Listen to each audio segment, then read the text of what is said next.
Today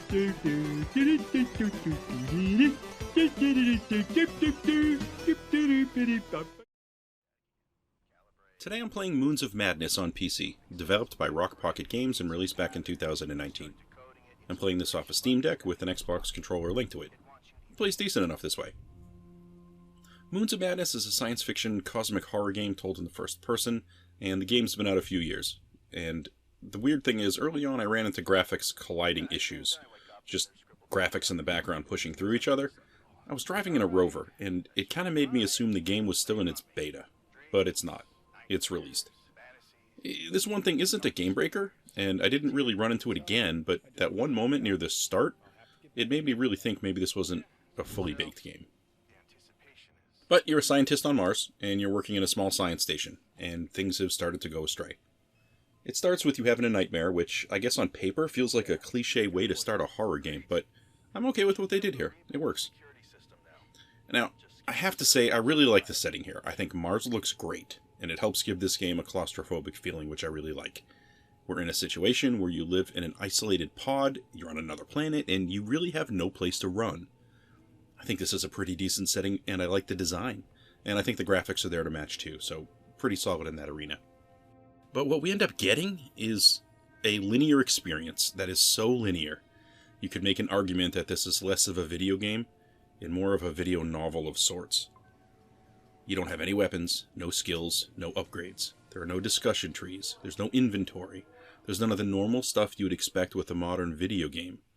Instead, you just make your way around a space station reading journals and performing the most menial tasks. Puzzles, basically.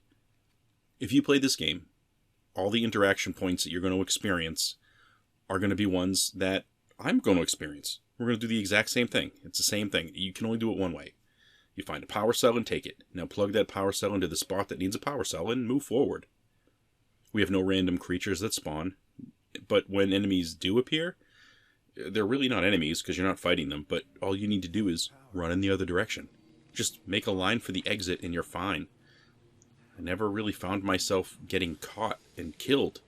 Yes, I died a few times, but usually it's because I just didn't see what was happening on screen at first.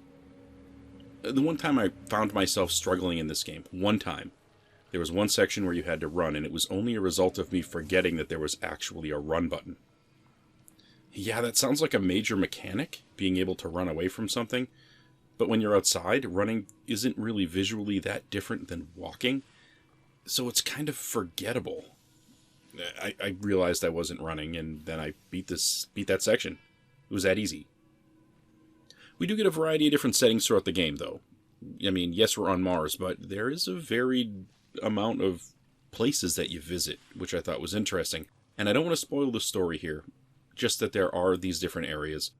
But bottom line is, no matter where you are, you never have to do much more than solve the most basic of puzzles. And never were they really a challenge. The environments certainly look great as you move around, but these also aren't gigantic areas to explore and admire. You're just in a spot, you're basically on a timer because you have limited oxygen, you gotta figure out what switch to flip, or what button to press, and then you move on. Also, the story is kinda tough to describe, because Moons of Madness bounces back and forth between a lot of different potential story foundations, and each one individually would completely work, and be very interesting, and I'd probably love it. But instead, we get all these different options at once, and as a result, none of them feel like they're fleshed out. As I was playing, this game felt like its core kept shifting. At first I thought it was a witch in outer space game. Perfectly fine. Well, then it was a science experiment gone wrong. Then it was cosmic horror. Then it was some sort of an occult prophecy type of story. Then it was suddenly like Resident Evil with an Umbrella-like corporation in the background. Then it was a science fiction android experience. I mean, that's a lot of variety to jam into what is ultimately a very short game. Definitely too short for all of these threads. I can't help but think if they just chose one of these and focused on it, I would have been more attached to this game. Online walkthroughs put this game at about 3.5 to 4 hours, and I'm no speedrunner, but even with all the stopping and reading these things for the first time for me, and I thought I was going pretty slow, I think this was a 5 or 6 hour experience probably, nothing too much longer than that. I definitely enjoyed my time with the game, as short as it is. but the replay value on this one is really, really low. I guess I kind of want to compare this game to the game Firewatch as far as experiences go, although that game was much longer and I know it had a ton of fans. I did like that game, but it was much more story-driven and it had a very low replay value. Once you've gone through the story, you've gone through it. Enemies aren't spawning, things aren't changing up the second time you go through it. So, where's the excitement in doing it again? I also found myself wishing that Moons of Madness just had more action in it at its core.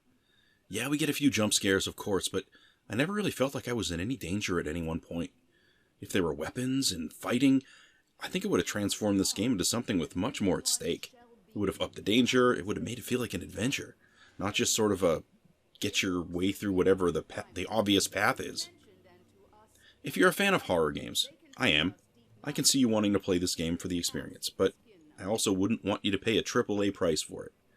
I feel like it's a much more of a budget title or part of a bundle. That'd be fine.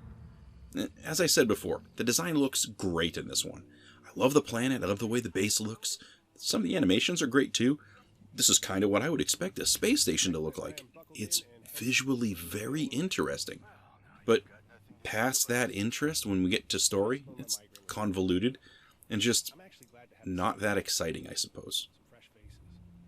Well, that's all I have today for Moons of Madness for PC. Thanks for stopping by to take a look and hope to catch you on another video.